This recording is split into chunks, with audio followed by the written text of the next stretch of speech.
ಕೊನೆಗೂ ನಾವು ಪ್ರಯಾಗ್ರಾಜಿಗೆ ಬಂದಿದ್ದೀವಿ. ಲೈಕ್ ನಾವು ಪಾಟ್ನಾ ಸೈಡಿಂದ ಬಂದಿದ್ದು. ಬಸ್ಸು ಇಲ್ಲಿಗೆ ಸ್ಟಾಪ್ ಮಾಡಿದ್ರು ಪೊಲೀಸ್ ಅವರು. ಲೈಕ್ ಇನ್ನು ಪ್ರಯಾಗ್ರಾಜಿಗೆ 13 ಕಿಲೋಮೀಟರ್ಸ್ ಇದೆ. ಆಟೋ ಮಾತ್ರ ಬರೀ 9 ಕಿಲೋಮೀಟ್ರ್ ತನಕ ಹೋಗುತ್ತೆ ಅಷ್ಟೇ ಅಂತ ಹೇಳಿದ್ರು. ಸೊ ಅದಕ್ಕೆ ಇನ್ನೇನು ಮಾಡೋದು, ಹೋಗೋಣ ಅಂತ ಅಂದ್ಕೊಂಡ್ವಿ. ಇದೇ ಆಟೋದಲ್ಲಿ ಹೋಗ್ತಾಯಿದ್ದೀವಿ. ಆಟೋದಲ್ಲಿ ಒಬ್ರಿಗೆ 100 ರೂಪಾಯಿ ಹೇಳಿದ್ದಾರೆ. ಇನ್ನೇನು ಮಾಡೋದು, ಅಷ್ಟು ದೂರ ನಡೆಯೋಕ್ಕಾಗಲ್ವಲ್ಲ ಅಂತ ಆಟೋದಲ್ಲೇ ಹೊರಟ್ವಿ.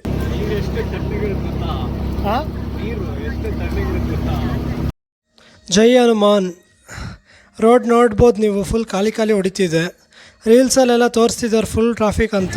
ಲೈಕ್ ನಾವು ಈಸ್ಟ್ ಪಾರ್ಟ್ ಆಫ್ ಇಂಡಿಯಾದಿಂದ ಬಂದಿರಿಂದ ಫುಲ್ ಖಾಲಿ ಹೊಡಿತಿದ್ದೆ. ಆಟೋದವ್ನು ಇಲ್ಲಿ ತನಕ ಮಾತ್ರ ಬಿಟ್ಟ, ಇಲ್ಲಿಂದ ನಡ್ಕೊಂಡು ಹೋಗ್ಬೇಕು 4 ಕಿಲೋಮೀಟ್ರು. ಇಲ್ಲೊಂದು ಫ್ಯಾಮಿಲಿ ನೋಡ್ಬೋದು ನೀವು, ಎಷ್ಟು ಜನ ಬಂದಿದ್ದಾರೆ ನೋಡಿ. ಎಲ್ಲ ಲೈನಲ್ಲಿ ಒಳ್ಳೆ ಸ್ಕೂಲಲ್ಲಿ ನಾವು ಟ್ರಿಪ್ ಹೋದಾಗೆಲ್ಲ ಕರ್ಕೊಂಡು ಹೋಗ್ತಾರಲ್ಲ, ಹಂಗೆ ಕರ್ಕೊಂಡು ಹೋಗ್ತಿದ್ದಾರೆ. ಲೈಕ್ ಇಲ್ಲಿ ನೋಡ್ಬೋದು ಬೋರ್ಡ್, ಇನ್ನು 2 ಕಿಲೋಮೀಟರ್ಸ್ ಇದೆ ಸಂಗಮ್ಗೆ. ಲೈಕ್ ಜನ ಎಲ್ಲ ನಡ್ಕೊಂಡು ಹೋಗ್ತಿದ್ದಾರೆ, ಅವ್ರ ಹಿಂದೆ ಹೋಗಬಾರ್ದು. ಲೈಕ್ ನೀವು ಮ್ಯಾಪಲ್ಲಿ VIP ಘಾಟ್ಗೆ ಅಂತ ಮ್ಯಾಪ್ ಹಾಕಿದ್ರೆ ಆ ರೂಟ್ ತೋರಿಸುತ್ತೆ, ಅಲ್ಲಿ ಆ ರೂಟಲ್ಲಿ ಹೋದರೆ ಇನ್ನೂ ಬೇಗ ಹೋಗ್ಬೋದು.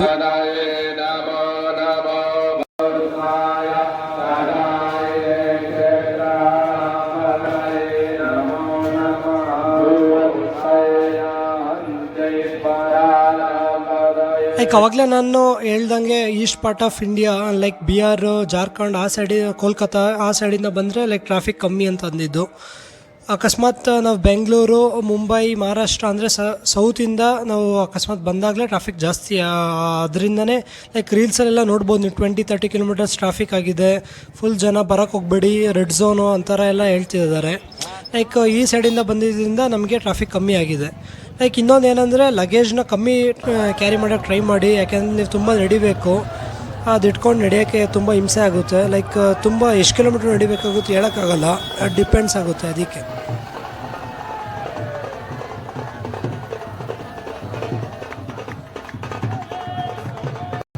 ನಾವು ಹೋಗಿ ಬಂದಿರೋದು Feb 3 ಅಂದರೆ ಲೈಕ್ ಬಸಂತ ಪಂಚಮಿ. ಅದರಿಂದ ಲೈಕ್ ನಾಗಸಾಧುಗಳೆಲ್ಲ ಫಸ್ಟ್ ಅವ್ರು ಸ್ನಾನ ಮಾಡ್ತಾರೆ.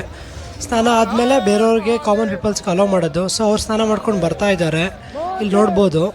ಲೈಕ್ ಏನಂದರೆ ಸ್ಪೆಷಲ್ ಶಾಹಿ ಸ್ನಾನ ದಿನ ಎಲ್ಲ ಜನ ಜಾಸ್ತಿ ಇರ್ತಾರೆ. ಆ ದಿನ ಸ್ಪೆಷಲ್ ಅಂತ ಜನಗಳು ಜಾಸ್ತಿ. ಮತ್ತು ನಾಗಸಾಧುಗಳಿಗೆ ಫಸ್ಟು ಅಲೋ ಮಾಡ್ತಾರಲ್ಲ, ಆವಾಗ ಕಾಮನ್ ಜನಗಳು ಸ್ನಾನ ಮಾಡದಿರೋದ್ರಿಂದ ತುಂಬ ಜನಗಳು ಒಂದೇ ಸತಿ ಹೋಗ್ತಾರಲ್ಲ ಅದಾದಮೇಲೆ. ಸೊ ಅವಾಗ ಜನ ಜಾಸ್ತಿ ಆಗ್ತಾರೆ.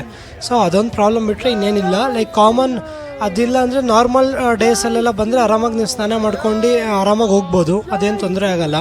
ಲೈಕ್ ಇಲ್ಲಿ ನಾಗಸಾಧುಗಳೆಲ್ಲ ಹೋಗ್ತಾ ಇರೋದು ನೀವು ನೋಡ್ಬೋದು. ಹಾಗೆ ಈ ರೀಲ್ಸಲ್ಲೆಲ್ಲ ತೋರಿಸಿ ಫುಲ್ ಭಯ ಪಡಿಸಿದ್ದಾರೆ. ಲೈಕ್ ಆ ಥರ ಏನು ಸಿಚುವೇಶನ್ ಏನು ಇಲ್ಲ. ಲೈಕ್ ಆರಾಮಾಗಿ ಬಂದು ಹೋಗ್ಬೋದು, ಆರಾಮಾಗಿ ಬಂದು ಹೋಗಿ ಅಷ್ಟೆ. ಮತ್ತು ಅದು ಯಾರೋ ಸ್ವಾಮೀಜಿ ಕಡೆಯವ್ರಿಗೆ ಒಳಗೆ ಬಿಡ್ತಿರ್ಲಿಲ್ಲ ಅಂತ ಫುಲ್ ಕೂಗಾಡ್ತಿದ್ರು. ಅದು ವಿಡಿಯೋ ಇಲ್ಲಿ ನೋಡ್ಬೋದು.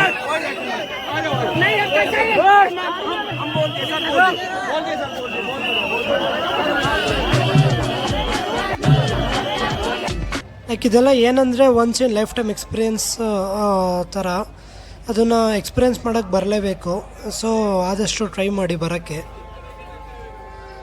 ಅಂದರೆ ದಿನ ಬೆಳಗ್ಗೆ ಹೆಲಿಕಾಪ್ಟರ್ಲಿ ನದಿ ತುಂಬ ಇದು ಹೂ ಹಾಕ್ತಾರೆ, ಅದು ನೋಡ್ಬೋದು. ಕೊನೆಗೂ ಸಂಗಮದಲ್ಲಿ ನಮ್ಮ ಸ್ನಾನ ಆಯಿತು, ಅದು ಮುಗಿಸ್ಕೊಂಡ್ವಿ. ಪ್ರಯಾಗ್ರಾಜ್ ನಮಗೆ ಇಲ್ಲಿಗೆ ಮುಗೀತು. ನೆಕ್ಸ್ಟ್ ನಾವು ಕಾಶಿಗೆ ಹೋಗೋಣ ಅಂತ ಇದ್ವಿ. ಲೈಕ್ ನಮಗೆ ಕರ್ನಾಟಕದವರೇ ಒಂದು 13 ಜನ TTಲಿ ಬಂದಿದ್ರು, ಅವ್ರು ಪರಿಚಯ ಇದ್ದರು. ಲೈಕ್ ಸೊ ಅವರೂ ನೆಕ್ಸ್ಟ್ ವಾರಣಾಸಿಗೆ ಹೋಗ್ತಿದ್ರು. ಸೊ ಅದರಿಂದ ನಮಗೆ ಅವರೇ ಡ್ರಾಪ್ ಮಾಡ್ತೀನಿ ಬನ್ನಿ ಅಂತ ಅಂದರು TTಲಿ. ಸೊ ನಾವು ಅವ್ರ ಜೊತೆನೇ TTಲಿ ಕಾಶಿಗೆ ಹೋಗ್ತಾ ಇದ್ದೀವಿ. ಮತ್ತು ನೆಕ್ಸ್ಟ್ ವಿಡಿಯೋದಲ್ಲಿ ಕಾಶಿಲಿ ಸಿಗ್ತೀನಿ. Thank you.